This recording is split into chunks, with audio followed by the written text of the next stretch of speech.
بسم الله الرحمن الرحيم. So when it comes to financial, there is financial corruption in the world today. There is moral corruption in the world today. Then there is also one more form of corruption: ideological corruption.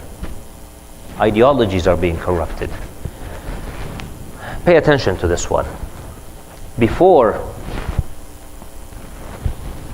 centuries ago, when there used to be one group conquering another group, invaders coming in. The invaders, what they really want is control, power. Okay? They don't really care about your ideologies. Their biggest target, their biggest focus is not to really change your ideology. What they really care for is taking your resources. That's what they want. They want the power. Okay? The power to take your resources. I mean, think about, for example, the Mughals. The Mughals, when they started conquering, they did not care about changing people's ideologies. They cared about resources, expansion, more land, more power. In fact, interestingly, the Mughals, because they themselves lacked, you know what's interesting? The Mughals, they themselves lacked solid ideology. They did not have like a belief system. They did not have a strong, for example, system of religious beliefs. And therefore, when they came to the Muslim world, what happened to the Mughals? After 1 or 2 generations, you find them becoming Muslims. Some of their leaders became Muslims. In fact, some of them became even Shia, followers of Ahlul Bayt alayhimus salam. Why? Because their concern was not to change the ideology. Their concern was resource. We want money, power, whatever the resources you have. So when they came, Islam was at the time very strong in its aqa'id, its belief. It had a very strong foundation. Therefore, those guys actually melted, although they're the conquerors, but they melted into the system. Okay. That's what conquerors in the past used to look for. Things changed, according to historians, with the French invasion of Egypt, back at the time of Napoleon. Napoleon invaded Egypt. But he did poorly, he did really bad when he invaded. However, something he did differently though. When Napoleon came to Egypt, he did not just bring forces. He actually brought scientists with him. He wanted people to study the science of Egypt. What science they have? He brought, for example, some mappers, people to map. He brought, and so on. He did not just bring, the troops. Let's go just there and conquer and take whatever we can and go out. No, that was not just the ideology. It was something beyond that. Scientists, scholars, let's go study. What else can we gain? And how can we train those people? How can we change them? Now, it is not just an imperial, powerful invasion just for the resources. Now, it is an invasion for ideologies. And that's how things changes. This is back at the time of the Napoleon, Napoleon Bonaparte. Things changed since then, and therefore, you find the imperial powers, when they started coming into countries, they not only started looking for the resources, they started to change ideologies. Sometimes not through destruction, but rather through building. For example, when you come to the Middle Eastern countries, when the British came and the French came, sometimes you find them building roads. They started building hospitals. They started building schools. They started building universities.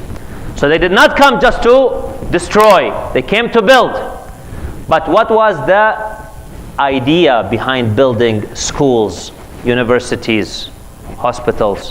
What do you do there? What do you do in schools? You teach. Exactly. Let's come and teach you modern sciences, modern language, the English language. They're now English schools, British schools. So people started putting their children in there. What happens? They started taking people away from their religion, away from their culture, away from their Quran. And the same thing carried to university. So you find there was an attack on ideology now, a change in ideologies. And the more you weaken people's ideologies, the more control you can have over them. Okay? And therefore, if you guys remember back in the maybe 60s, 50s, people who used to go to university, they were known as the modern people. You remember that? The modern people. People who did not go to university, what does that make them? Unmodern. So those who study, they are the modern. You don't study, you're uneducated, you're ignorant, and you're not modern. Okay. Then this continued. Those who studied, generally speaking, not always, generally speaking, they were less religious. Those who did not study, they were generally speaking more religious. So what happened? Modernity was associated with what? Education. You're educated, you're modern. You're uneducated, you're ignorant, you're religious. Do you see how that precipitated came? How that precipitated later on? People started thinking of things that way. So let's go and become educated. But if you become educated, then you cannot be religious and educated at the same time, because you cannot. It's an oxymoron. You have to be modern. And that's how the ideology started to play in. Things started to change. Today, with the age of the internet, you don't need any more imperial power to go and physically build hospitals and do all that stuff, build schools, build university. You don't need that anymore. You have the internet. You have satellite television. And that's exactly, today go to Iraq, go to Pakistan, go to India, go to Africa, go to the Middle East, and talk to the people over there. Tell them, ask them, what shows are you watching? Ask them. Let them tell you what kind of shows they're watching. So what is happening now is an ideological invasion. There is ideological corruption. To corrupt the people ideologically. Their religion, stay away from it. Morally corrupt them. And then when that happens, then other kinds of corruption will come into place. If you corrupt people's religion, khalas, you've succeeded. Because now you can do whatever you want.